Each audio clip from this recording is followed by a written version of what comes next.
Breaking news is coming from the state of West Bengal. Ministry of Home Affairs sources have confirmed that it has received a response from Bengal's former Chief Secretary Alapan last evening, and the response was, remember, to the Showcause notice issued by the centre to him for missing a meeting of Prime Minister Narendra Modi on 28th May. The union government has insisted that his decision to miss the meeting convened by Prime Minister Narendra Modi was a violation of the Disaster Management Act 2005.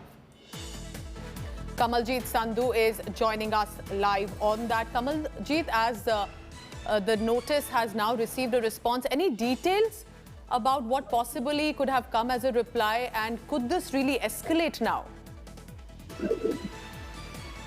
Well, high drama has played out between West Bengal and the centre over Alapan Bandyopadhyay. As first, his skipping the meeting, a 15-minute delay, and then no presentation to the Prime Minister, finally leading to a show-cause notice. They've invoked the Disaster Management Act 2005, as you were saying. That actually now entitles to 1 year imprisonment or fine, or both of them. But Bandyopadhyay has reacted. He's written a letter back. We've got a confirmation from Ministry of Home Affairs.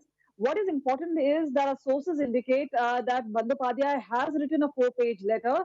It is more conciliatory in note rather than having a contradictory stand or a conflicting stand. He's struck a conciliatory note in a bid to bury the matter. But now, remember, the Home Ministry sources say the letter will be examined, legal opinion will be sought.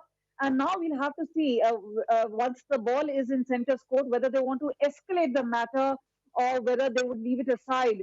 But yes, this is the beginning of back and forth between the Chief Minister's office. Remember, he's appointed as the advisor. Clearly, things have not gone down well between both the sides. But with invoking the Disaster Management Act, that one could be one challenge in the court of law.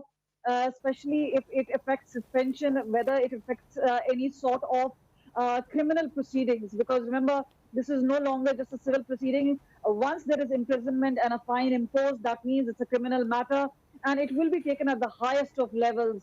Clearly, both sides have been on tenterhooks and sharp reactions coming in. But at this point of time, we've been told a conciliatory note has been struck. And we've been told that the Chief Secretary, the former Chief Secretary, has mentioned that he was busy with the cyclone Yas arrangements, and that is why he was not really available for the meeting. Kamalji, thank you so much for this breaking news.